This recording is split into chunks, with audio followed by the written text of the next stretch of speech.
छोटे आर्टिकल्स हैं आज, पर थोड़ा नंबर ज़्यादा है, तो डायरेक्टली टॉपिक से ही शुरू करते हैं।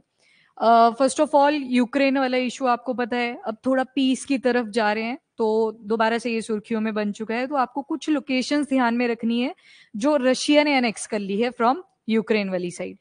अलॉन्ग विद दिस यूक्रेन की बॉर्डरिंग कंट्रीज अब आपको लर्न हो जानी चाहिए। क्वेश्चन आ सकता है, हमेशा है बॉर्डरिंग कंट्रीज पे, इस बार भी पूछा जा सकता है। तो फर्स्ट ऑफ ऑल मीडिएटर कौन कौन एक्ट करेंगे? यूके है, यूएस है। यूके में भी अगर जाओगे तो, सॉरी, यूरोपियन यूनियन में जाओगे तो फ्रांस ने भी मीडिएशन के लिए बोला हुआ है कि हम भी मीडिएशन करवाएंगे। अभी 1 महीने के लिए सारी चीजें बैलेंस में आएंगी, 1 मंथ की क्या चीजें होंगी, ठीक है। तो चलो थोड़ा सा देखते हैं। वो आपने देखी वीडियो यूक्रेन जेलेंस्की और ट्रम्प की?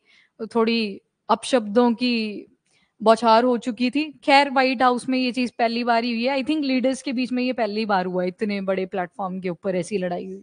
एनीवेज, तो यहाँ पे बोला कि जो मिनरल्स है आपके जेलेंस्की ने, जेलेंस्की के पास यूक्रेन, यूक्रेन में काफी सारे मिनरल्स मिलते हैं। एक दिन आर्टिकल हमने ये कर लिया था, क्रिटिकल मिनरल्स भी हैं, रेयर अर्थ मिनरल्स भी हैं। क्रिटिकल मिनरल्स और रेयर अर्थ मिनरल्स क्लियर है टर्म्स? कोई ऐसा जिसको ना पता हो? हर्ष पता है आपको? इशिता पता है? तो हैंड रेस क्यों नहीं किया आपने? बाकी सचिन पता है? बताओ फिर, क्रिटिकल मिनरल्स बताओ।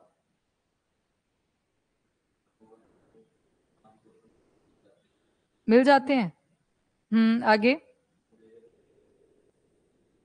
नहीं, यश।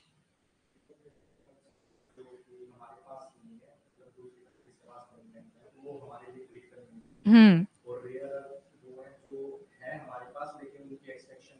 Very good. क्रिटिकल मिनरल्स जो चाहिए भी पर अपने पास है भी नहीं, किसी और कंट्री से लेने पड़ते हैं, वो तभी बोला क्रिटिकल मिनरल्स। क्रिटिकल वर्ड आ गया तो आपको सिचुएशन पता चल जाती है उससे। और रेयर अर्थ मिनरल्स मतलब एक्सट्रैक्शन टफ हो जाती है, जैसे मोनाजाइट सबसे पॉपुलर एग्जांपल आता है इसमें। पर बहुत सारे क्रिटिकल मिनरल्स, यूरोपियन यूनियन ने लगभग 34 क्रिटिकल मिनरल्स की एक लिस्ट बना रखी है, और उसमें से बोला है कि 22 तो यूक्रेन के पास में है, यानी कि यूक्रेन उनको बेच सकता है बाकी की कंट्रीज को।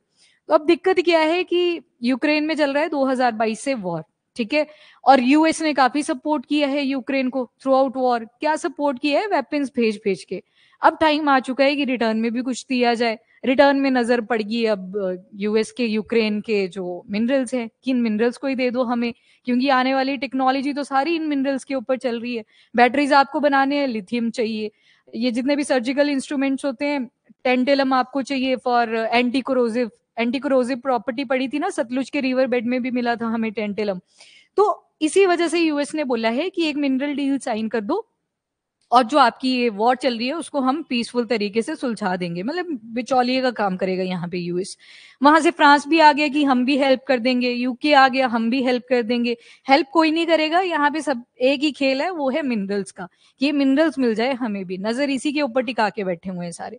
तो एक स्टेटमेंट बोली थी जेलेंस्की ने बहुत फनी थी, कि फनी भी नहीं थी, सीरियसनेस भी है उसकी।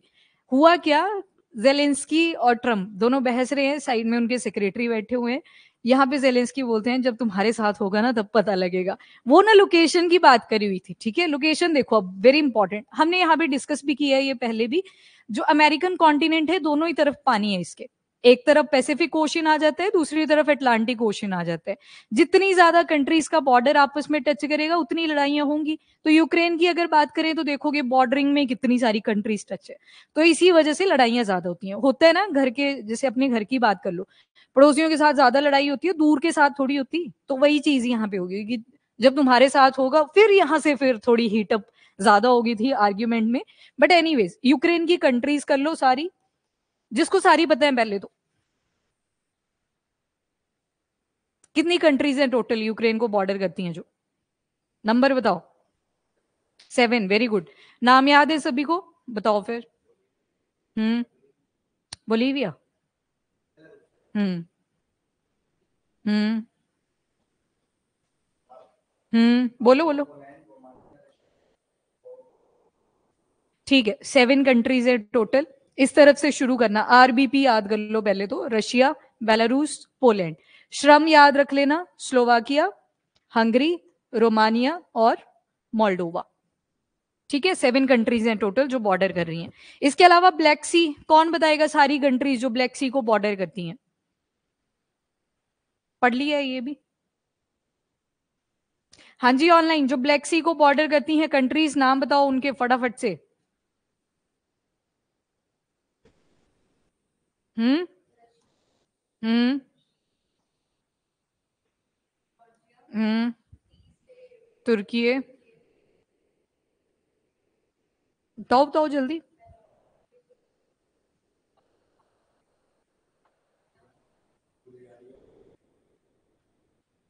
Yes, very good. तो ये कर लिए थे हमने ब्लैक सी वाले, यूक्रेन वाले आपने याद रखने हैं। तो दो चीजें हैं, बॉर्डरिंग कंट्रीज पे आता है क्वेश्चन, वो चाहे वाटर बॉडी से रिलेटेड हो या फिर आपके लैंड बॉडी से रिलेटेड हो, तो क्वेश्चन पूछ लिया जाता है, इसको आप ध्यान में रखोगे। चलो नेक्स्ट चलते हैं। ये वो सारी लोकेशंस है। अब 2014 में आपने सुना होगा कि क्रीमिया को एनेक्स कर लिया था रशिया ने, ठीक है। यहाँ पे भी काफी सारे मिनरल्स अवेलेबल हैं। वैसे ही 2022 में जब वॉर शुरू हुई थी, तो उस टाइम पे ये कुछ टेरिटरीज हैं, विद टाइम इनको ये करते गए। क्या रीजन था पहले 2022 में, किस वजह से फाइट शुरू हुई थी? यस, नाटो का मेंबर बनना चाहता था यूक्रेन, और जेलेंस्की इसी बात पे तो जीत के आया था आगे कि मैं नाटो का मेंबर बनवाऊंगा रशिया को। अब रशिया को तो ये था यूएस तो डायरेक्टली यहाँ पे बॉर्डर के पास आके बैठ जाएगा, इसी वजह से यहाँ पे लड़ाई जो थी वो शुरू हुई थी। बोन ऑफ कंटेंशन बॉर्डर का था। पर विद टाइम यहाँ यहाँ पे ये जो एरियाज है आपके, लुहांस्क वाला, दोनेत्स्क और जैप्रोजिया, यहाँ पे इनका न्यूक्लियर पावर प्लांट भी है, ठीक है। रिवर भी जाती है यहाँ से, कौन सी रिवर है? नाइपर। वाटर बॉडी की साइड में होता है ना न्यूक्लियर पावर प्लांट, ताकि रिप्लेसमेंट होती रहे पानी की बार बार से। तो जेप्रोजिया ये भी अब एनेक्स कर लिया हुआ है रशिया ने। इसके अलावा खैरसन वाला रीजन ये भी एनेक्स कर लिया हुआ है। अब ऐसे नहीं है कि मिनरल्स इन्हीं रीजन्स में है। जैसे कि मैंने बताया पहले बॉर्डर के लिए लड़ाई हुई थी, मिनरल्स के लिए तो हुई नहीं थी। मिनरल्स पे तो अब ध्यान गया है सभी का कि यूक्रेन के अंदर तो वर्ल्ड के 5% मिनरल्स पड़े हुए हैं, तो अब जाके इनका फोकस गया है। अब थोड़ा सा अगर मिनरल्स की कैटेगरी देखोगे तो ये सारे critical minerals, rare earth minerals यहाँ पे यूक्रेन में लोकेटेड है। इन एग्जाम्पल देने होंगे तो beryllium, graphite, lithium, titanium, zirconium, और ये रेयर अर्थ मिनरल्स लिखे हुए हैं। आयरन है, मैंगनीज है, यूरेनियम है। यूरेनियम भी है इनके पास। खैर, इंडिया की टोटल क्रिटिकल मिनरल्स की लिस्ट कितने नंबर बताए थे? 30। पर उसमें यूरेनियम नहीं आता है, ठीक है। उन 30 में ही रेयर अर्थ मिनरल्स भी आते हैं हमारे। टोटल रेयर अर्थ मिनरल्स कितने हैं? No, number number rare earth minerals का 17। स्कैंडियम, इट्रियम और लेंथेनाइट वाली सीरीज थी, ठीक है, तो वो भी ध्यान में रखोगे आप। चलिए जी, देन अगला आर्टिकल आता है आपका ओबीस को लेके, ओबेसिटी, ठीक है। आज के द हिंदू में भी आ रखा है, इंडियन एक्सप्रेस में भी आ रखा है। जो मोटापा है वो इंक्रीज करे जा रहे हैं। तो यहाँ पे लेंसेट की रिपोर्ट आती है, उन्होंने कुछ डेटा भी दे रखा है कि बच्चों में कितना है, आदमियों में कितना है, औरतों में कितना है। तो वो मेंस के पर्सपेक्टिव से आपके लिए थोड़ा सा इंपॉर्टेंट हो जाता है। इसके साथ साथ थोड़ा अवेयरनेस ओरिएंटेड टॉपिक भी है ये। अवेयरनेस कैसे? आजकल बॉडी शेमिंग का आप एक वर्ड सुनते हो, तो उसमें क्या होता है कि जो ज्यादा ही मोटा होता है वो बोलता है कि माई लाइफ माई रूल्स, या फिर बोलते हैं कि आई लव माई बॉडी। पर वो बॉडी तभी तक ठीक है जब तक तुम्हें दूसरे की सपोर्ट की जरूरत नहीं पड़ रही, ठीक है। ओबेसिटी है वो, और ओबेसिटी से कार्डियोवेस्कुलर डिजीज कौन सी डिजीज नहीं होती, ठीक है। तो अवेयरनेस ओरिएंटेड भी है ये। चलो जी, तो यहाँ पे बोला है अब कि जो एडिबल ऑयल है उसको कट करो एटलीस्ट 10% अपने खाने पीने की चीजों में। पर यहाँ पे रात को मार्केट लग जाती है हेल्दी फूड की, फ्राइड मोमोज उसी तेल में तलना शुरू होते हैं, शाम तक एक ही तेल के अंदर तल रहे होते हैं। फिर आपकी वो क्या होती है, चाउमीन, उसी से निकालते हैं दूसरी कढ़ाई के अंदर, उसी तेल को बार बार यूज करते हैं। और यहाँ पे बोला गया है कि 10% कट करना है एडिबल ऑयल्स को, ठीक है। खैर, हमें डेटा से मतलब है अभी। तो यहाँ पे देखा गया कि जो 5 से लेके 19 साल के बच्चे हैं उनमें भी ओबेसिटी बहुत ज्यादा इंक्रीज कर गई है, मोटापा इंक्रीज कर गया है। और अगर टोटल 8 में से एक आदमी को आप देखोगे तो ओबेसिटी के साथ रह रहा है, मोटापा के साथ रह रहा है। अब ओबेसिटी को आप कैसे डिफाइन करोगे? एबनॉर्मल और बहुत ज्यादा फैट एकमुलेट हो जाता है बॉडी के अंदर, और इसकी वजह से बहुत सारे हेल्थ के ऊपर रिस्क भी आते हैं, ठीक है। बीमारियां भी आती हैं। बीमारियां कैसी कैसी? सबसे पहले तो heart related disease, cardiovascular disease. इसके अलावा डायबिटीज ओबेसिटी से डायरेक्टली रिलेटेड है। कैंसर जैसी डिजीज, न्यूरोलॉजिकल डिसऑर्डर है, क्रोनिक रेस्पिरेटरी डिजीज है। तो ये सारे किसकी वजह से हैं? ओबेसिटी की वजह से है, मोटापे की वजह से है। इन शॉर्ट मैं ये बोल रही हूँ कि बॉडी को तो लव करो, पर ओबीज को आप लव नहीं कर सकते, ठीक है, that is the concern here. चलो जी, इसको कैलकुलेट किया जाता है बॉडी मास इंडेक्स के बेसिस पे। तो इसके लिए आपने एक फॉर्मूला देखना है, वेट लेना है केजीज में और हाइट रहेगी मीटर्स में। तो हाइट का स्क्वायर ले लेना है, ऊपर अपना वेट लिखना है, उससे आपकी निकल के आती है बॉडी मास इंडेक्स। अब उसी के बेसिस पे जो गवर्नमेंट है ये भी इसी को यूज करता है। तो अंडर 18.5 अगर वैल्यू आती है तो मतलब बॉडी मास इंडेक्स कम है, मतलब जो नॉर्मल है उससे आप कम पे हो। नॉर्मल कितना है फिर, हेल्दी किसको कंसीडर करेंगे, तो 18.5 से लेके 24.9 तक अगर होगा तो दैट इज कंसीडर नॉर्मल। पर अगर इससे ऊपर जा रहा है 25 टू 29.9 अगर जा रहा है तो ये ओवर हो रही है। और उसके बाद अगर 30 से ऊपर बीएमआई की वैल्यू निकल के आ रही है तो वो भी इस वाली कैटेगरी में फॉल डाउन कर जाएंगे, ठीक है। तो वर्ल्ड हेल्थ ऑर्गेनाइजेशन, हमारी गवर्नमेंट ऑफ इंडिया इसी मेथड को यूज करती है टू कैलकुलेट बीएमआई। और भी पैरामीटर्स होते हैं जब आपके डाइट चार्ट्स वगैरह बनते हैं, तो हाइट के साथ वेट भी देखा जाता है, वो सारे इश्यूज होते हैं, खैर वो डॉक्टर्स का काम है। अपने को याद रखना है वेट लिया जाता है और मीटर स्क्वायर यानी कि हाइट का स्क्वायर कर दिया जाता है और उससे कैलकुलेशन हो जाती है।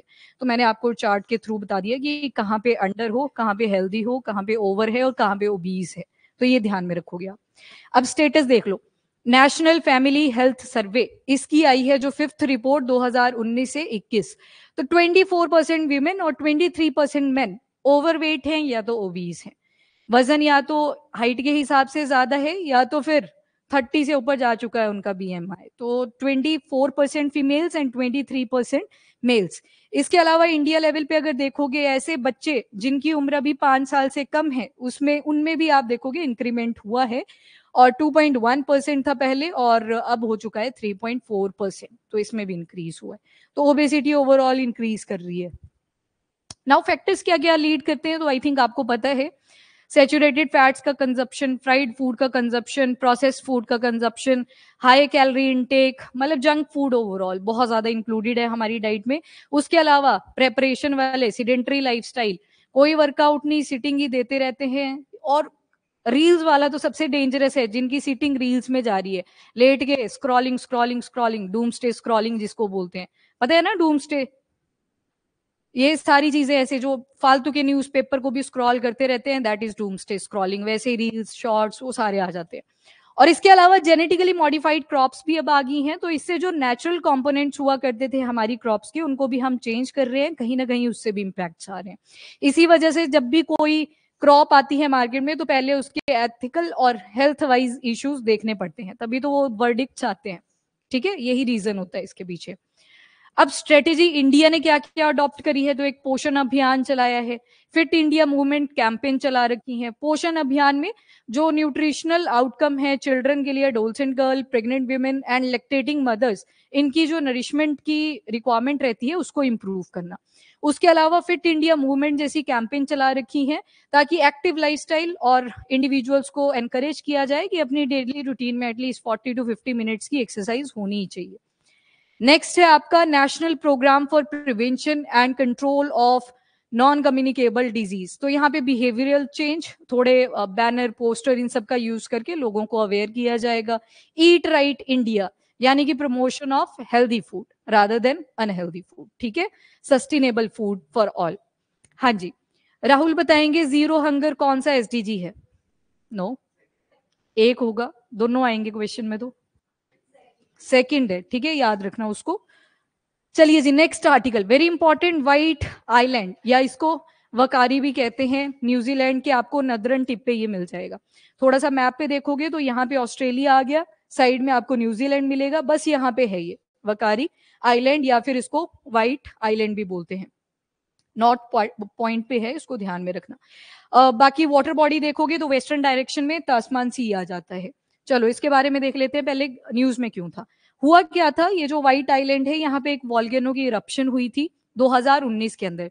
तो टूरिस्ट स्पॉट भी है, बहुत सारे टूरिस्ट भी आए थे, इस वजह से 22 लोगों की डेथ हो जाती है, बहुत सारी फर्टिलिटी और साथ में इंजरी भी होती है लोगों को। तो केस फाइल कर दिया गया था, जो यहाँ पे एडमिनिस्ट्रेशन बैठती है, वकारी एडमिनिस्ट्रेशन।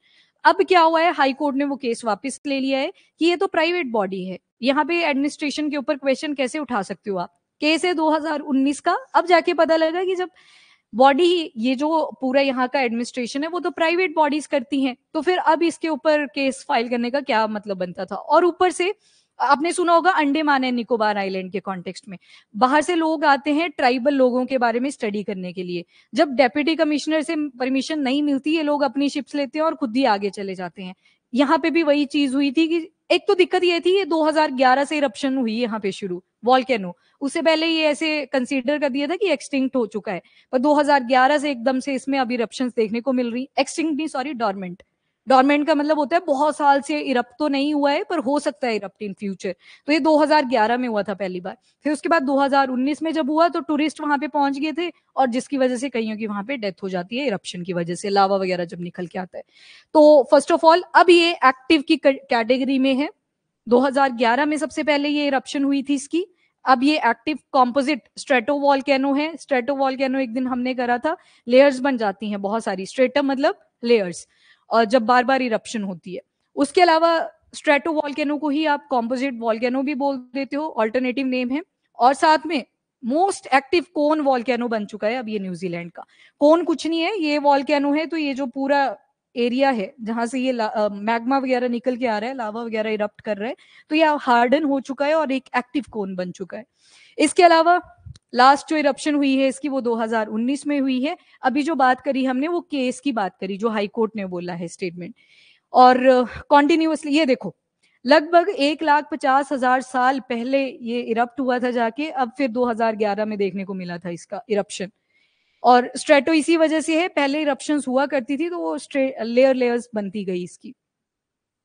और 325 हेक्टेयर्स में आपको ये दिखेगा वो वाला पार्ट जो विजिबल है, बाकी ये समंदर के नीचे कितना है वो नहीं पता। 325 हेक्टेयर आपको समंदर के ऊपर मिलेगा, पानी के ऊपर मिलेगा। याद है ना वो मोर बना था मिड ओशनिक रिजेस, जब बार बार इरप्शंस होती हैं तो ये हाइट इंक्रीज करती रहती है। मोर कन्वर्जेंस से बना था या फिर डाइवर्जेंस, कितने बोलते हैं डाइवर्जेंस, कितने बोलते हैं कन्वर्जेंस, डाइवर्जेंस से बना था। कन्वर्जेंस से क्या बनी थी, जब प्लेट्स टकराए थे तो क्या बना था, जिनकी डेप्थ भी बहुत ज्यादा होती है, ट्रेंच, याद रखना है वो भी ट्रेंच बना था। सी माउंट कैसे बनता है,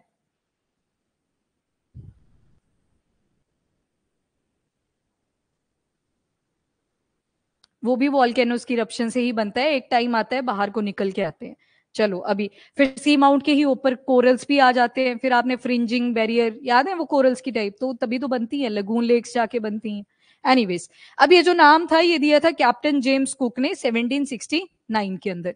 इसके अलावा यहाँ पे आपको तीन चीजें इंपॉर्टेंट मिलेंगी, एक है हॉट स्प्रिंग, दूसरे हैं गीजर्स और तीसरे हैं फ्यूम रोल्स।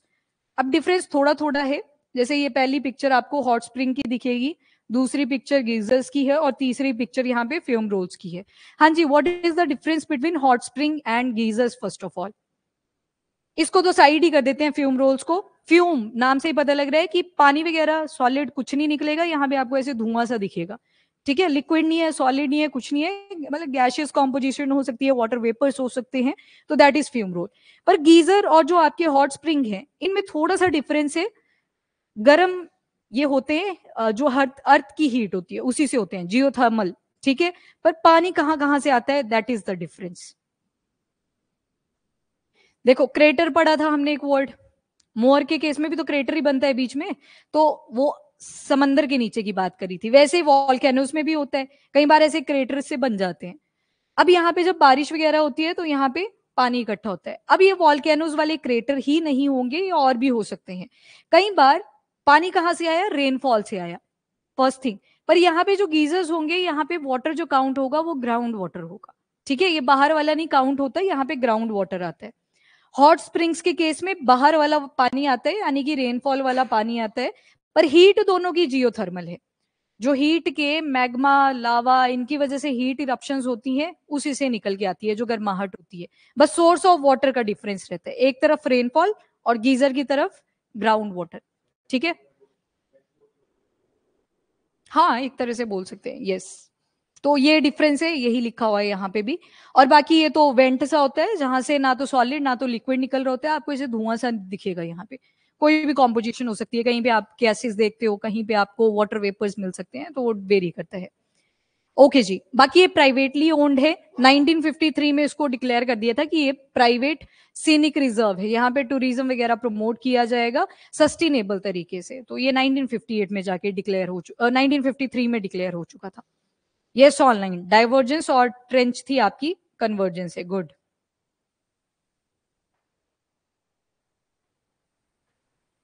अच्छा ठीक है प्रिया, गर्माहट तो अर्थ की ही आ रही है। मेंटल में आपको पता है टेम्परेचर हाई होता है तो गर्माहट तो वहीं से आ रही है, या फिर साइड में वॉल्केनो है तो वहां पे मैग्मा लावा सारे चीजें प्रेजेंट है, उससे भी हीट आ रही है। अभी जो हमने देखे ये हॉट स्प्रिंग्स और गीजर्स, कहीं बोलेंगे हिमाचल प्रदेश में भी तो है हॉट स्प्रिंग, बताइए वहां तो वॉल्केनो ही नहीं है, अब बताओ नदियों से पानी गर्म कैसे हुआ? जियोथर्मल। और एक टाइम था जब कॉन्टिनेंटल प्लेट थी और दूसरी तरफ से ओशिनिक आई थी, टेथिस सी वाला पड़ा था। तो पहले कॉन्टिनेंट की, फिर जाके ग्रेट हिमालयस बने थे जब कॉन्टिनेंट टकराया था, इंडियन प्लेट यूरेशियन प्लेट से टकराई थी। एविडेंसेस भी मिलते हैं अभी भी। कहाँ पे मिलते हैं एविडेंसेस? पत्थर मिलते हैं हमें, जो सतलुज वाला एरिया है उसके साइड में गोल पत्थर मिलते हैं, जो आपको जनरली समंदर वगैरह में मिलते हैं। ठीक है, तो एविडेंसेस भी हैं। तो एक तो हीटअप है वो एरिया ऑलरेडी, ऊपर से टकरा रहा है कॉन्टिन्यूसली दूसरा सोर्स, और तीसरी जो चीज बताई मैंने वो हिस्टोरिकल है, जब कॉन्टिनेंटल और ओशियनिक प्लेट वहां पे टकराई थी, तो वहां पे भी हॉट स्प्रिंग्स आपको मिलते हैं। ठीक है। हाँ जी नताशा, उसी की बात करी, मणिकरण और भी हैं बहुत सारे, खीर गंगा है। ठीक है। ठीक है प्रिया, हीट सोर्स जियोथर्मल है, अर्थ का है। चलो नेक्स्ट आर्टिकल पे। अब यहाँ पे आ गया है इंडिया की गरीबी के ऊपर एक आर्टिकल। एक स्टडी के अनुसार जो पुअर क्लास है उनके कंजप्शन पैरामीटर इंक्रीज हो गए हैं if compare to the wealthier people. मतलब अब ऐसे है, जब पैसा आता है तो वो भी चाहते हैं कि हम भी गाड़ी खरीद लें, हम भी हाउस की परचेजिंग कर लें लोन के ही ऊपर चाहे से, तो कंजप्शन इंक्रीज होगी है। और हम जो पैरामीटर्स पॉवर्टी के लिए यूज करते हैं वो poverty line, below poverty line पढ़ते आए हैं। दो कमेटीज आई थी, एक रंगराजन थी, दूसरी तेंदुलकर थी। एक ने मंथली पैरामीटर दिया था, एक ने पर डे के हिसाब से दिया था। तो अब स्टडी के हिसाब से कि वो बहुत कम प्राइस है, जिस हिसाब से महंगाई आ चुकी है आपको ये अपने पैरामीटर्स चेंज करने पड़ेंगे। तो यहाँ पे कुछ टर्मिनोलॉजीज है जिनके ऊपर हम थोड़ा फोकस करेंगे। फर्स्ट ऑफ ऑल 2022 और 24 यानी कि पिछले ये जो 2 साल थे वहां तक, और 2011 से 12 जब सेंसस हुआ था उस टाइमलाइन से लेके यहां तक का पूरा डेटा लिया गया, किस चीज का? House hold consumer expenditure survey data. और यहाँ पे एनालाइज करा गया है कि जो इनइक्वालिटी है वो अब डिफरेंट हो चुकी है। और हमने एक टारगेट भी रखा है एसडीजी में, रिड्यूस्ड इनइक्वालिटी का। हैंड रेस करेंगे, कौन सा था प्रशांत? नो। 10। 5 में क्या था? Gender equality. पर यहाँ पे जो बात हो रही है रिड्यूस्ड इन इक्वालिटीज की हो रही है, एसडीजी नंबर 10 की हो रही है। तो पॉवर्टी कहाँ पे था? ये तो फर्स्ट ही था, एसडीजी 1। ठीक है। तो अब की फाइंडिंग्स क्या क्या आई हैं? सबसे पहले तो पॉवर्टी हेड काउंट रेशो, कैसे इसको कैलकुलेट करते हो? तो percentage of population living below defined poverty line, जो बीपीएल के नीचे पॉपुलेशन आती है उसका percentage, that is your poverty head count ratio. अब सुनो, यहाँ पे 1.90 परचेजिंग पावर पैरिटी है जो पॉवर्टी लाइन के नीचे है। अब ये ड्रॉप हो चुकी है 12%। 2011-12 सेंसस हमारा 11 में हुआ था ना, 11-12 वाला एरिया ईयर है जो। और अब बोला है कि 1% इसमें ड्रॉप आ रखा है। अब सुनो, सेंसस यही वाला यूज कर रहे हैं हम, 11 वाला यूज कर रहे हैं। क्यों इंपॉर्टेंट होता है सेंसस? बताओ क्यों सर्वे करना पड़ा, यहाँ पे सेंसस का वर्ड यूज नहीं किया? सेंसस वाला बेस ईयर तो हमने लिया, पर सेंसस क्यों इंपॉर्टेंट होता है? जनगणना क्यों जरूरी है?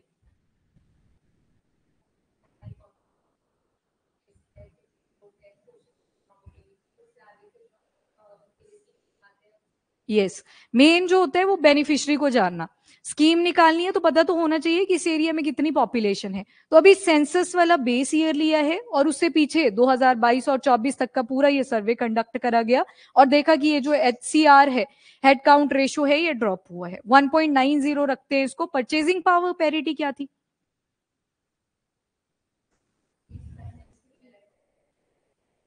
थोड़ा,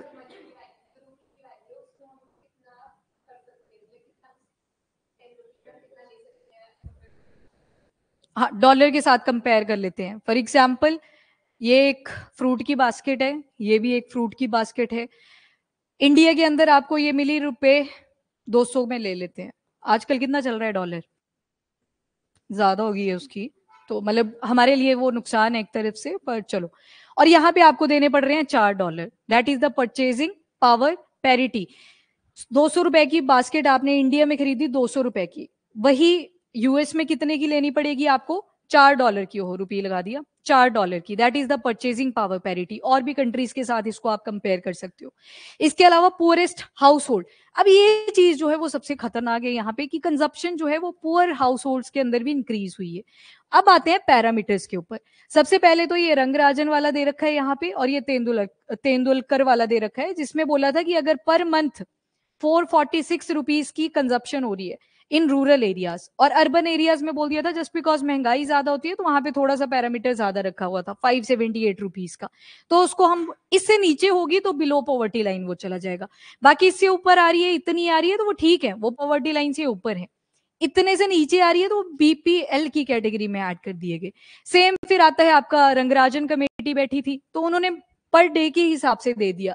इन्होंने दो पैरामीटर्स दिए, ₹47 और दूसरा था ₹32। अब बोला कि अगर सिटीज के अंदर ₹47 से नीचे भी कंज्यूम नहीं कर पा रहे हैं तो वो बीपीएल में है। सेम बोला फॉर द रूरल, ₹32 से भी नीचे कंज्यूम नहीं कर पा रहे हैं तो वो यहाँ पे बीपीएल की कैटेगरी में आ जाएंगे। पर यहाँ पे जो बोला है इस आर्टिकल के अंदर कि ये पैरामीटर अब नहीं चलेंगे, कंजप्शन इंक्रीज हो चुकी है तो हमें इन्हें रिवाइज करने की जरूरत है। यही चीज यहाँ पे बोली हुई है। अब आप थोड़े दिन में देखोगे दोबारा से सेंसस के ऊपर क्वेश्चन उठ जाएगा कि सेंसस क्यों नहीं कंडक्ट हो रहा है। क्योंकि अगर स्कीम बनानी है, पॉलिसी बनानी है, कोई कमेटी बिठानी है, पहले बेनिफिशियरी तो पता होने चाहिए, वहीं पे क्वेश्चन उठेगा घूम फिर के। तो बस यहाँ पे यही चीज थी ओवरऑल, कि इनको रिवाइज किया जाए। जो आप पुरानी कमेटीज का यूज कर रहे हो 2025 के अंदर, इनको रिवाइज करो। इसके अलावा यूरोप का एग्जाम्पल दे रखा है कि वहां पे कैसे काउंट करा जाता है कि कौन पुअर है, कौन मिडल में आ रहा है। तो यहाँ पे मीडियन फॉर्मूला यूज करते हैं ये लोग। सभी की इनकम लेंगे और उसका मीडियन कैलकुलेट करते हैं, जो भी वैल्यू आती है उससे नीचे बोल देते हैं कि ये पुअर वाली कैटेगरी में आ रहे हैं। तो ये चीज रहती है। बाकी न्यू पॉवर्टी लाइन यहाँ पे वही है कि एक्यूरेसी और इंश्योर करी जाए। टाइम चेंज हो चुका है तो रिवाइज करने की जरूरत है। बाकी टाइप्स बताई हुई थी, जैसे एब्सोल्यूट पॉवर्टी है, यहाँ पे वर्ल्ड बैंक का याद रखना है कि अगर आप $2.15 पर डे खर्च नहीं कर पा रहे हो तो आप पॉवर्टी की कैटेगरी में हो। ये था लो इनकम कंट्रीज के लिए। फिर इससे भी थोड़ा आगे जाते हो तो लोअर मिडिल इनकम आ जाती है, लोअर के साथ मिडिल इनकम को जोड़ दिया। इनके लिए जो दे रखा है दैट इज $3.65 पर डे। इतना खर्चा कर पा रहे हो तो ठीक है, अगर नहीं कर पा रहे हो तो फिर आप पॉवर्टी लाइन के नीचे जा चुके हो। ये वर्ल्ड बैंक के हिसाब से है। बाकी एब्सोल्यूट मतलब सच में ही गरीब इसमें काउंट होंगे, यानी कि बेसिक नीड्स भी आप पूरी नहीं कर पा रहे। वही रोटी कपड़ा मकान एंड हेल्थ एंड एजुकेशन। मैं इसमें इंटरनेट को नहीं कंसीडर करूंगी, बिकॉज इंटरनेट के बिना भी चल रहे हैं लोग। ट्राइबल पीपल को जरूरत ही नहीं है इंटरनेट की, तो बेसिक नीड के ऊपर हम फोकस करेंगे। Then there comes relative poverty. यहाँ पे कंपैरिजन शुरू हो जाएंगे, यानी कि स्टैंडर्ड ऑफ लिविंग के ऊपर हम फोकस करते हैं। नेक्स्ट आता है that is multi dimensional poverty. Multi dimensional, ये UNDP, United Nation Development Programme भी चलता है, जो इंडेक्स निकालते हैं एमडीआई। ये फोकस करते हैं हेल्थ, एजुकेशन और लिविंग स्टैंडर्ड। तीन टर्म्स आती हैं इसमें, हेल्थ, एजुकेशन और लिविंग स्टैंडर्ड। इसके अलावा सब्जेक्टिव पॉवर्टी है, ये सेल्फ असेसमेंट है जो घर में बैठ के कर रहे होते हैं। एक तो हुआ, अब बस थोड़ा सा डिफरेंस है रिलेटिव पॉवर्टी और इसमें। सब्जेक्टिव हम घर में बैठ के कर रहे हैं। अभी मैं आपसे डिस्कस करूं, अरे उसके पास स्कॉडा है, मेरे पास तो मारुति सुजुकी भी नहीं है, 800 भी नहीं है, दैट इज सब्जेक्टिव। पर वहीं पे रिलेटिव करेंगे तो ये पूरे पैन इंडिया लेवल पे होगा कि ये कंपैरिजन सब जगह पे चलता है। तो थोड़ा थोड़ा डिफरेंस है, यहाँ पे सेल्फ असेसमेंट आ जाती है। ठीक है, खुद ही बोल रहे हैं खुद को कि हम गरीब है उनके कंपैरिजन में, that is the subjective poverty. Next है ब्लू घोस्ट मिशन। हाँ जी, very important. First of all, ये मून है, अगर ये इसकी सेंटर लाइन ले लो तो ये नॉर्थ वाले पार्ट में ये मिशन कंडक्ट करा गया, blue Ghost mission. First thing जो याद रखनी है यहाँ पे। और ये वो वाली साइड है जो अर्थ से हमेशा विजिबल होती है। ठीक है, visible part of the earth moon, उस पे किया गया ये वाला mission conduct, that is Blue Ghost mission. अब वहां पे भी प्राइवेट कंपनीज हैं स्पेस सेक्टर को लेके, नासा के ही अंडर आती हैं, बिकॉज नासा ने एक प्रोग्राम चलाया है that is CLPS, commercial lunar payload services. इसके तहत इस मून को और ज्यादा एक्सप्लोर करेंगे, वहां पे ह्यूमन बींग्स को भी भेजेंगे, जैसे आपने एथेंस मिशन सुना होगा जिसके तहत ह्यूमंस को भी भेजा जाएगा। अभी इन्होंने ये वाली जो ब्रांच है ये प्राइवेटाइज कर दी हुई है नासा ने, और उसी की एक ब्रांच है दैट इज फायरफ्लाई एरोस्पेस। तो इन्हीं का था ये mission that is Blue Ghost lunar. तो ये लैंडर जो है वहां पे सक्सेसफुली टच कर चुका है सरफेस को, और ये उस एरिया पे टच किया हुआ है मून के मेयर क्रीसियम रीजन पे। यहाँ पे बहुत साल पहले एक एस्ट्रॉइड भी टकराया था, उस पॉइंट को टच किया है ये जो ब्लू घोस्ट मिशन भेजा हुआ था। तो लैंडर इस पॉइंट पे गया हुआ है। एस्ट्रॉइड क्लियर है? क्या होता है एस्ट्रॉइड? कहां पे लाया करता है सोलर सिस्टम में? Very good. मरकरी, वेनस, अर्थ, मार्स, और यहां पे आती है आपकी एस्ट्रॉइड बेल्ट, और बाकी जुपिटर सैटर्न, और जुपिटर सैटर्न यूरेनस नेपच्यून, ठीक है। तो यहां पे आ जाती है आपकी एस्ट्रॉइड बेल्ट। रॉकी पार्टिकल होता है, काफी बड़ा साइज भी हो सकता है, जैसे रिसेंट वन की बात करें तो YR4, नासा ने ऑब्जर्व किया हुआ है उसको, YR4। तो ये नासा ने ही ऑब्जर्व करा है कि ये हिट कर सकता है, टेंडेंसी है इसकी हिट करने की। खैर साइड से चला जाए तो अच्छा है, जैसे हर एस्ट्रॉइड जाता है। एनीवेज, तो ये जो इसको देख लो अब ब्लू घोस्ट मिशन को, तो फायरफ्लाई एरोस्पेस नाम याद रखिएगा। 10 नासा के पेलोड थे इसमें, commercial lunar payload services programme के ही अंडर इसको भी भेजा गया था। इससे पहले एक और भेजा गया था पेरेग्रीन करके, पर वो फेल हो गया था टेक्नोलॉजिकल एरर की वजह से, पेरेग्रीन। इससे पहले एक और भेजा गया था, उसको बोलते हो आप ओडाइसिस, सुना था इसके बारे में? ये वाला सक्सेसफुल हुआ था, इसने भी टच कर लिया था। तो अभी थर्ड पे जो गया है दैट इज फायरफ्लाई एरोस्पेस का ब्लू घोस्ट मिशन, तो ये सक्सेसफुल हुआ है। बाकी क्या करेगा, तो ल्यूनार यानी कि मून के एनवायरनमेंट को अंडरस्टैंड करने में और ज्यादा हेल्प करेगा, और कलेक्शन करेगा वहां पे सॉइल सैंपल्स की एज यूजुअल। फिर ये भी चेक करेगा कि इतने टेम्परेचर के ऊपर हम वहां पे ड्रिलिंग्स वगैरह कर सकते हैं या नहीं कर सकते हैं, अप टू 10 फीट, ठीक है, 10 फुट तक क्या ये चीज पॉसिबल है या नहीं बिलो द सरफेस। तो लो वहां पे भी अब ड्रिलिंग कर दो, क्या पता मून भी ना देखने को मिले कुछ टाइम के बाद। ओके ना, वो ऑब्जेक्टिव्स क्या थे? तो आई थिंक ये पता लग गया आपको, टेम्परेचर वगैरह को स्टडी करना है, सॉइल सैंपल लेके आने हैं वापस अर्थ के ऊपर ताकि और ज्यादा स्टडी कर सके, और इसके अलावा इसका जो सरफेस है उसको भी स्टडी करना है, अंडर सरफेस को भी स्टडी करना है अप टू द 10 फीट। बाकी मैग्नेटिक इलेक्ट्रिक फील्ड ये हम पढ़ते हैं अर्थ के कॉन्टेक्स्ट में भी, जियो मैग्नेटिक इलेक्ट्रिक फील्ड, तो मून की जो है उनको भी रिसर्च करना है। इसके अलावा वहां पे जो एक दिन है वो 14 अर्थ डे के इक्वल है, वहां का एक दिन, यहाँ के 14 अर्थ डे आएंगे, जिस पॉइंट पे ये टच किया है अभी आपका ब्लू घोस्ट मिशन। इसके अलावा सेम मिशन जापान ने भी कंडक्ट करा था हकूटा आर मिशन के तहत। हकूटा, हकूटा ये जापान का था, और ये इनकी कंपनी है वहां पे आई स्पेस इंक करके, और लॉन्चिंग जो करी थी वो स्पेस एक्स का ही रॉकेट यूज करके करी थी। हाँ जी, ऑनलाइन, जुपिटर और मार्स के बीच में। गुड, यस, सेंसस का भी किया था आपने आंसर, ठीक है। बाकी ये वन लाइनर टाइप का क्वेश्चन बन सकता है। अहमदाबाद म्यूनिसिपल कॉरपोरेशन, इन ये फर्स्ट बने हैं ऐसे अर्बन लोकल बॉडी जिन्होंने क्लाइमेट चैप्टर दिया है अपने बजट के अंदर। बाकी आपको सारी डिटेलिंग इसकी पता चल जाएगी। क्लाइमेट चैप्टर बजट, पैसा एलोकेट करा गया है कि पॉलिसीज इस तरह से बनाएंगे जो क्लाइमेट को ध्यान रखते हुए बने। तो इससे पहले भी हुआ था, 33% एक्सपेंडिचर यहाँ पे जो म्यूनिसिपल कॉरपोरेशन है ब्रिहम मुंबई, तो वहां पे भी किया हुआ था, पर उतना ज्यादा एक्सपेंडिचर नहीं था बिकॉज इन्होंने 1/3 कर दिया हुआ है जो पूरा का पूरा एलोकेशन दिया हुआ है। बिकॉज एक SDG है, वही बोला है दोबारा से, क्लाइमेट रेजिलियंट अगर हमें बनना है तो क्लाइमेट बजटिंग करनी पड़ेगी। एक टारगेट ले रखा है that is SDG number 13, climate action, उसी की बात करी हुई है यहाँ पे। बाकी ये लोकल लेवल पे भी रिस्पॉन्सिबिलिटी बनती है, सिर्फ सेंट्रल गवर्नमेंट या स्टेट गवर्नमेंट्स की रिस्पॉन्सिबिलिटी नहीं है कि वही क्लाइमेट को ठीक करेंगे, वही सारी बातें यहाँ पे बोली हुई थी।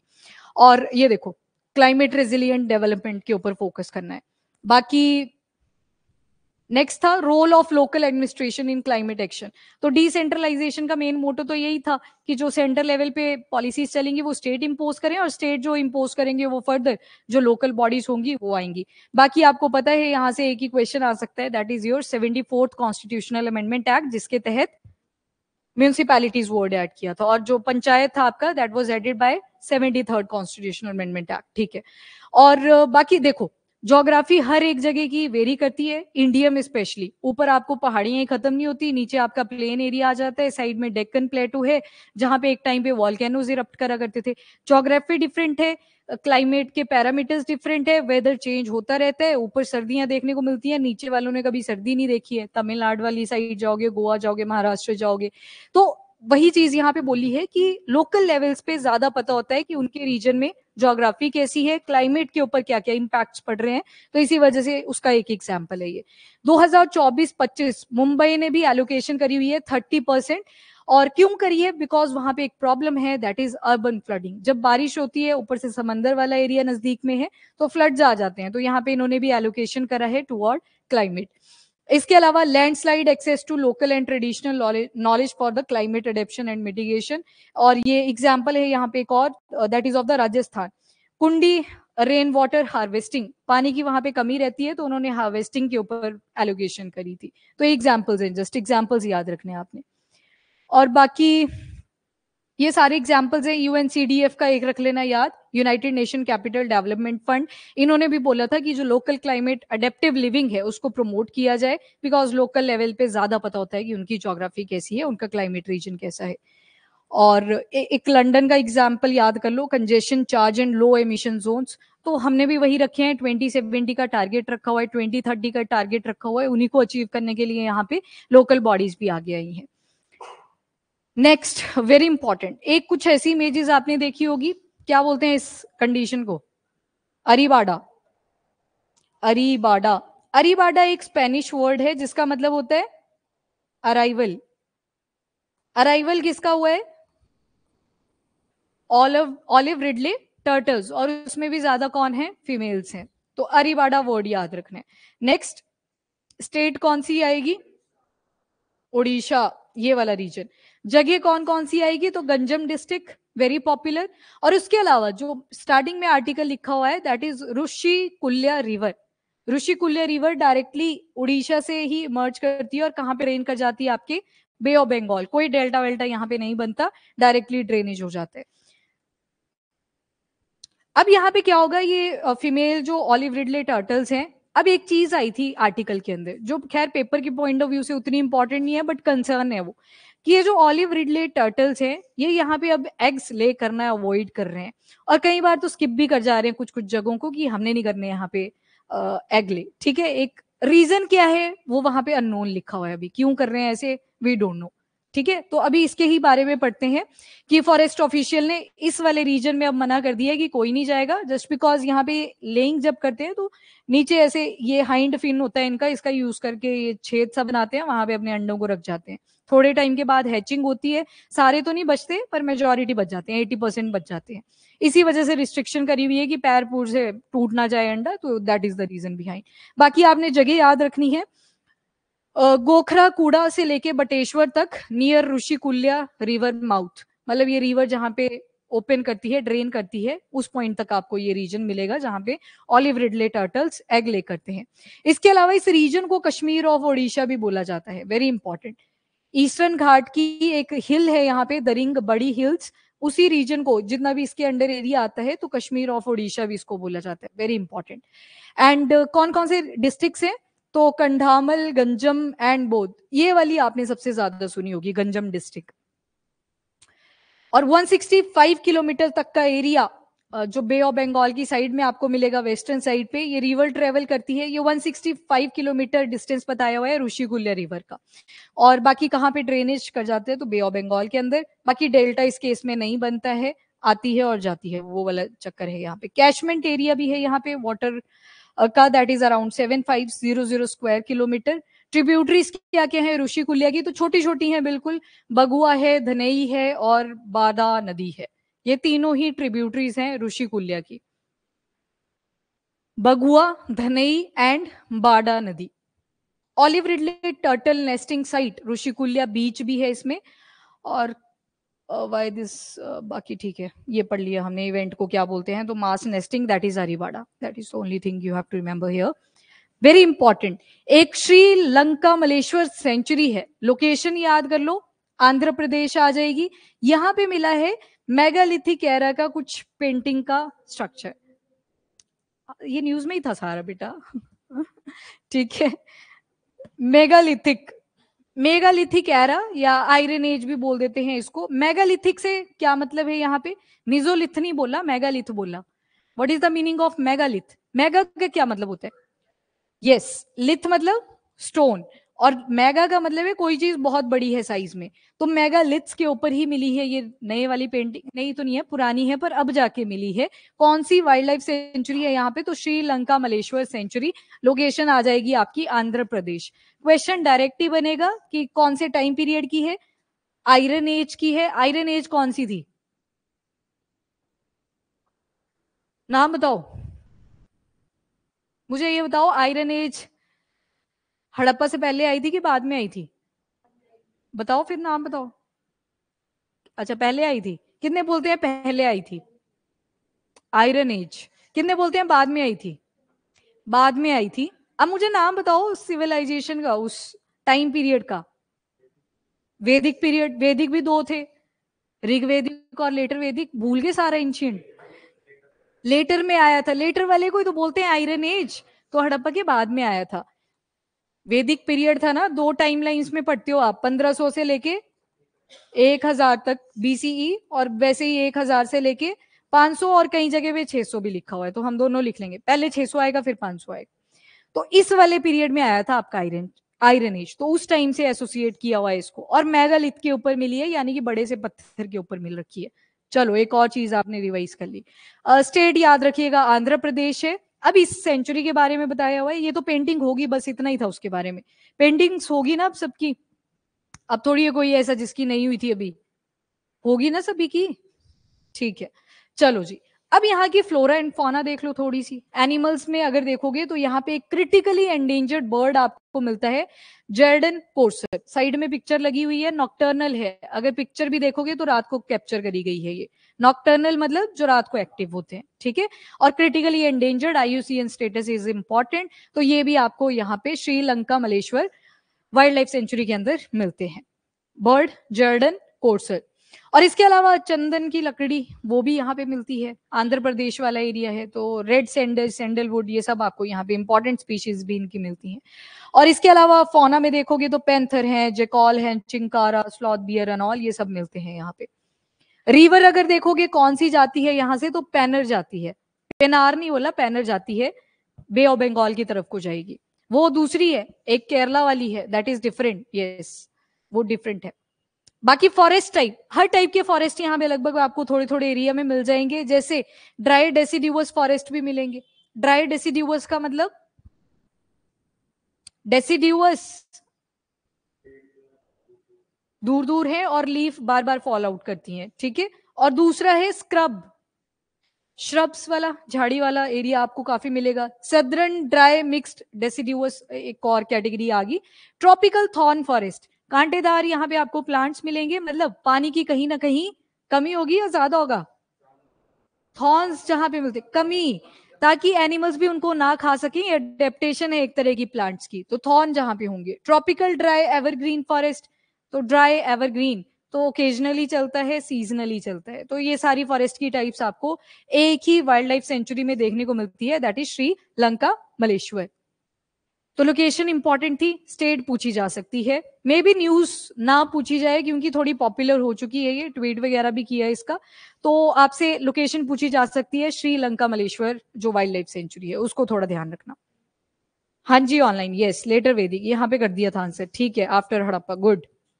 नाउ ट्राइब आ चुकी है एक, जुआंगा ट्राइब। ये है उड़ीसा की, PVTG की कैटेगरी में है। अभी इनके जो ह्यूमन राइट्स हैं उसकी वायलेशन हुई है, इस वजह से ये सुर्खियों में बन रखी थी। तो ये जो आपकी जुआंगा ट्राइब है, मैंने लोकेशन आपको बताई, उड़ीसा है इसकी। और वहां भी आपको टोटल 13 PVTGs मिलते हैं, particularly vulnerable tribal groups. 4 parameter के ऊपर डिसाइड होता है,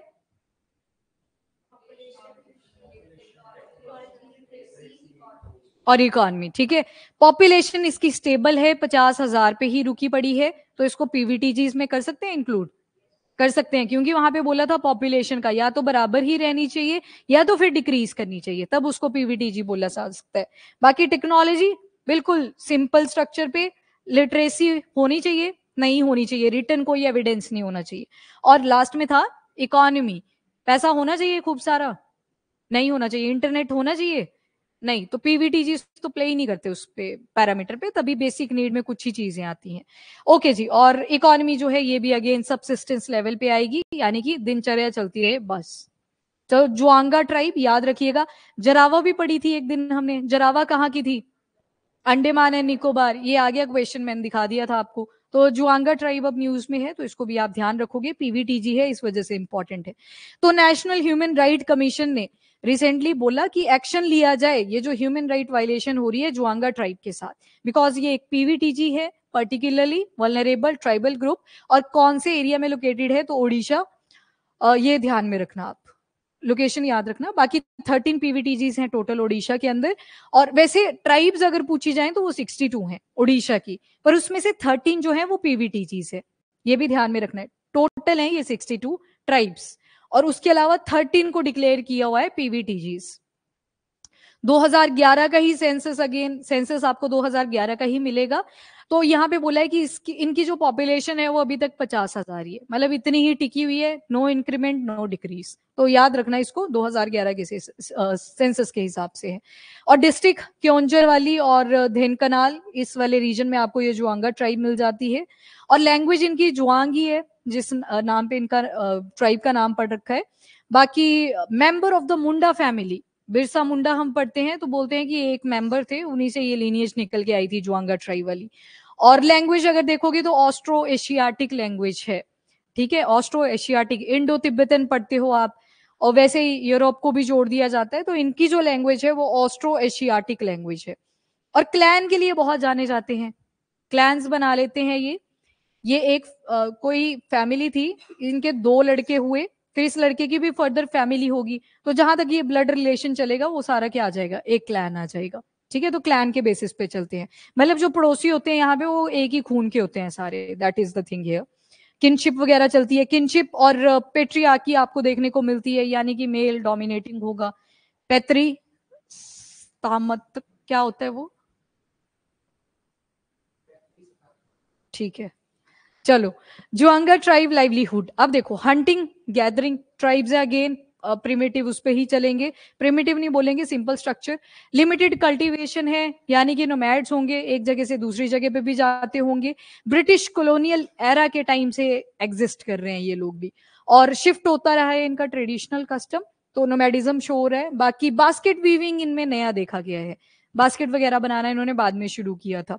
और जो नेबरिंग कास्ट विलेजेस हैं उनमें बेचते भी हैं, मैंने बताया था ना आपको, यहाँ पे ट्राइबल है, यहाँ पे मेन स्ट्रीम होती हैं, बीच में मार्केट्स लगती हैं, तो यहाँ वाले जो रूरल एरिया हैं इनको बास्केट्स चाहिए होती होंगी, और ये लोग ऑलरेडी फॉरेस्ट में रह रहे हैं, तो यहाँ पे बास्केट बना देते हैं, इस मेन स्ट्रीम में आते हैं और इनको ये चीज प्रोवाइड कर देते हैं, और खाने पीने की चीजें इनसे ले लेते हैं। तो बार्टर सिस्टम पे ज्यादा डिपेंडेंट है अभी भी, पैसे का उतना इंपॉर्टेंट रोल नहीं होता यहाँ पे। बाकी एसेंशियल जैसे सॉल्ट ऑयल एंड फूड ये उनसे ले लेते हैं, जो इनके पास अवेलेबल नहीं होता, तो बार्टर सिस्टम से ही अभी भी ये चल रहे हैं। इसके अलावा थोड़ा सा इनकी क्लोथिंग पे देख लो, तो पटुआ या फिर लीफ वेयरर होते हैं, पत्ते वगैरह का यूज करते हैं कपड़ों के लिए, और इसके साथ लॉइन क्लोथ, छोटा सा कपड़ा होता है जो जस्ट रिप्रोडक्टिव ऑर्गन्स को कवर अप करने के लिए यूज किया जाता है, तो मेल्स वो पहनते हैं ज्यादातर यहाँ पे। ठीक है, और बाकी इनको ये चीज देखो, अब दोबारा से इनको फोर्स किया गया था कि जैसे बाकी कम्युनिटीज कपड़ों का रहन सहन ढंग है वैसा ही आप भी अडॉप्ट करो, तो इनके ह्यूमन राइट्स यहाँ पे वायलेट हुए हैं, दैट इज द कंसर्न जो एनएचआरसी ने रेस किया है। एनएचआरसी कौन से ईयर में बना था? एनएचआरसी नो 19 हाँ, नहीं, बहुत रिसेंट है ये तो, थोड़ा और आगे, यस 1992, ठीक है, एनएचआरसी का फॉर्मेशन हुआ था 1992। क्वेश्चन मैंने आपको दिखा दिए थे, आ रहे हैं ईयर्स के ऊपर, मैच द फॉलोइंग में आए थे, तो एक नहीं पूछेगा अकेला, बहुत सारे होंगे। सुप्रीम गॉड इनके सन गॉड हैं, सूर्य देवता की ये पूजा करते हैं। ठीक है, एनिमिज्म में तो करते ही है बिलीव। एनिमिज्म क्या होता है? जिसमें आप नेचर की वर्शिप करते हो, पत्थर आ गया, प्लांट्स आ गए, एनिमल्स आ गए, सब चीजें आ जाएंगी, जिनसे डर होगा वो सारी चीजें आएंगी यहाँ पे। नेक्स्ट आर्टिकल है फेरी हाइड्राइट, वेरी इंपॉर्टेंट। मार्स के ऊपर आप सुनते थे कि ये जो कलर है that is because of iron, और आयरन का भी एक और बोला करते थे, दैट इज हेमेटाइट। अब पता चला है कि वो हेमेटाइट नहीं था, वो फेरीहाइड्राइट था। तो बस ओर्स में चेंज हुए हैं, बाकी है तो कलर वही, पर पहले बोलते थे हेमेटाइट है, अब पता चला है कि नहीं, वो तो फेरीहाइड्राइट था। ये जो ओर्स है आपके, इनके फॉर्मूलाज याद कर लेना, Fe2O3 ये आ जाएगा आपका हेमेटाइट। फेरीहाइड्राइट का याद रखोगे Fe5O8OH4। ये स्टेट एग्जाम्स में ही पूछे जाएंगे, बाकी यूपीएससी उतना नहीं पूछता ये ओर्स वगैरह के बारे में। तो ये है आपका फेरीहाइड्राइट। तो मतलब जो सॉइल में पहले कॉम्पोजिशन बोली थी, वो बोली थी कि वो हेमेटाइट की है तो iron he, colour is because of iron, जो रेडिश सा कलर देखने को मिलता है मार्शियन सॉइल का, वो है तो आयरन की वजह से, पर और बोला था हेमेटाइट है। अब जो पता लगा है दैट इज कि ये फेरीहाइड्राइट है, ना कि हेमेटाइट है। और फेरीहाइड्राइट से ही आपके ये आपका हेमेटाइट भी बनता है। इसके अलावा गोएथिक ये भी इसी से बनता है, अभी आगे लिखा है फॉर्मूला उसका भी, यहां पे लिखना है तो लिख लो, FeOOH। तो ये सारे किससे बनते हैं, तो एक तरह से प्रिकर्सर है फेरीहाइड्राइट इसका भी और हेमेटाइट का भी। ठीक है, तो बस ये चीज यहां पे ध्यान में रखना कि फेरीहाइड्राइट का है, ना कि हेमेटाइट का, मार्शियन जो सॉइल है। ओके, नाउ यहाँ पे क्यों स्टडी कर रहे हैं, ताकि हमें मार्स के बारे में जानने को मिले कि कैसे कैसे उसका इवोल्यूशन हुआ था, तो पास्ट के बारे में अंडरस्टैंड करना है। और ये जो फेरीहाइड्राइट है, ये एकदम से कूल वाटर के साथ भी जुड़ जाता है, तो इससे थोड़े से और एविडेंसेस मिलेंगे जो साइंटिस्ट डिस्कवर करेंगे, अगेन रिसर्चर वर्क करेंगे। बाकी ये जो फेरीहाइड्राइट है, ये प्रिकर्सर है और भी ओर्स का, जैसे हेमेटाइट मैंने बता दिया, और दूसरा यहाँ पे याद रखना गोएथाइट, FeOOH। यहाँ पे सारे 2, 5 सब नंबर निकल गए, सिर्फ यही बचा FeO और OH, हाइड्रोक्सिल ग्रुप है। ठीक है, और ये कहां पे एग्जिस्ट करता है, जहां पे सॉइल की रैपिड वेदरिंग हुई होती है। वेदरिंग का मतलब है क्रैक्स पड़े, टूटता गया, मतलब कॉन्टिन्यूअस वेदरिंग जहां पे देखने को मिलती है, वहां पे फेरीहाइड्राइट भी आपको देखने को मिलता है। तो एक एविडेंस ये पता चला। और जब ये और ज्यादा क्रिस्टलाइज हो जाता है, मतलब और ज्यादा ये मॉलिक्यूल्स आपस में जुड़ते हैं, तब जाके हेमेटाइट बनता है, तब जाके गोएथाइट बनता है। ठीक है, प्रिकर्सर मतलब पहले एक प्रिकर्सर बनता है, उसके बाद बाकी की चीजें बनती हैं। तो प्रिकर्सर यहाँ पे फेरीहाइड्राइट है, और फिर बाद में जाके हेमेटाइट और गोएथाइट बने। ठीक है, वो मतलब है यहाँ पे प्रिकर्सर का। और इसके अंदर एक टेंडेंसी है, वो है सिक्वेस्ट्रेशन ऑफ हैवी एलिमेंट कॉन्टामिनेंट्स। मतलब जो हैवी एलिमेंट्स होते हैं आपके, लेड हो गया, आर्सेनिक हो गया, कैडमियम हो गया, इन सबको ये सिक्वेस्टर कर सकता है। कार्बन सिक्वेस्ट्रेशन आपने सुनी होगी, कार्बन को पकड़ना, कार्बन डाइऑक्साइड को पकड़ना, तो वैसे ये भी हैवी मेटल्स को पकड़ सकता है, जो आपका फेरीहाइड्राइट है।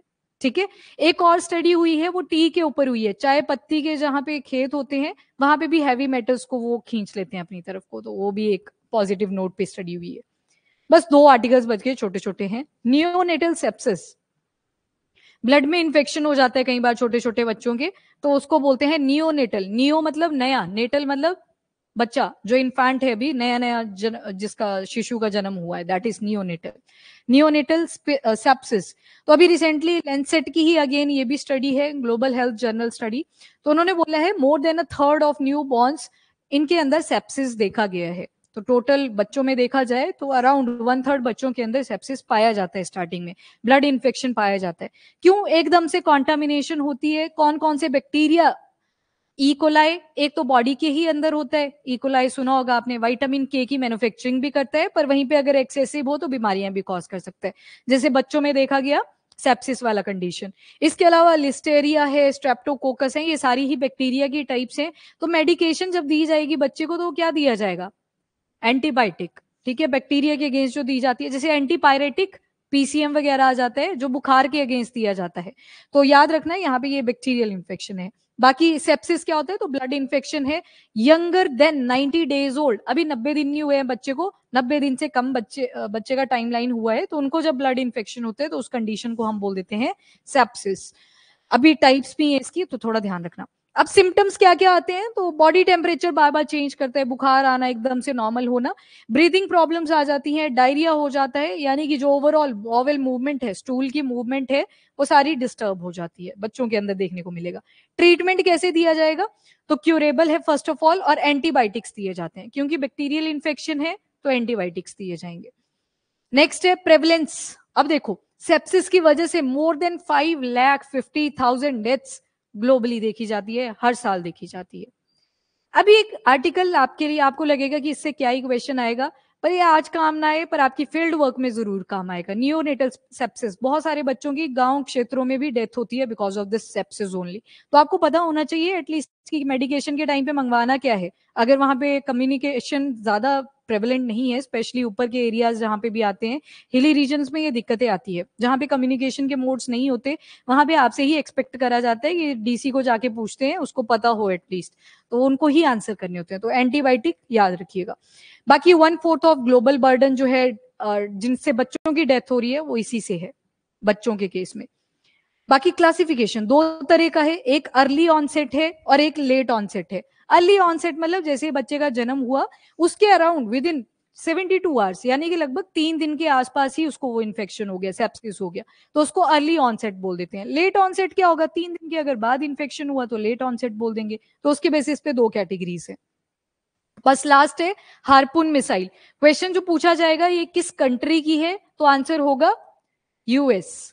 जैसे मैं अभी आपसे पूछूं एतमाद और गदर मिसाइल किसके हैं, तो कंट्री, वेरी गुड, ईरान के थे। तो वैसे ही हार्पून मिसाइल ये आ जाएगा यूएस का। अब ऐसे नहीं है कि इसको नया बनाया गया है, ये पुरानी ही है, पर इसका पोटेंशियल देख रहे हैं ये लोग कि कैसे इसको और ज्यादा यूज किया जा सकता है। नेवी वाले एरिया में ज्यादा यूज होती है ये हार्पून मिसाइल। बाकी अगर इसकी कैटेगरी देखोगे तो ये सबसोनिक है, याद है ना मैक नंबर, मैक नंबर 1 से नीचे होगा तो उसको बोलते हैं सबसोनिक। इसकी 0.85 वैल्यू निकल के आती है, तो ये सबसोनिक की कैटेगरी में है। ज्यादा दूर तक नहीं जाती, रेंज कम है, क्योंकि लग ही रहा है पता, डिस्टेंस उतना ज्यादा कवर अप नहीं करता।